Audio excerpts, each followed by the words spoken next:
Racing just is started with a victory, Joe. Break quickly at the start. Best asset. Miss Manila is down on the inside. King Patrick, London Dry, Vergara in the middle portion. Now is Security Force. Sobrang class, Don Alejandro. Then next on line is Enjoy the Flight. Towanits running by the Speedy Makia. While Magisterium is the early trailer by about 10 lengths of the leader. And as they swing down the back, we have victory, Joe, by our length and a half.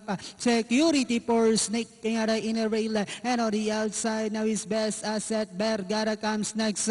London Dry, Miss Manila, sobrang class.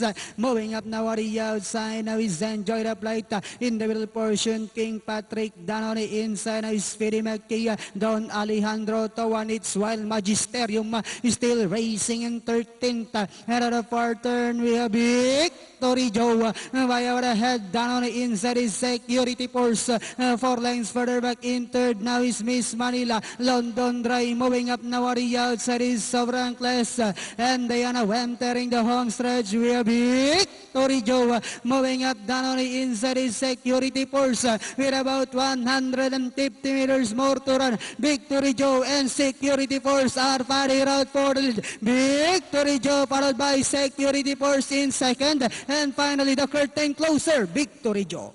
Security Force, Miss Manila, then comes Sobrang Class, London Dry, and Speedy Maki for your Super 6. Claro. Yes. 351, 12, 10, 6.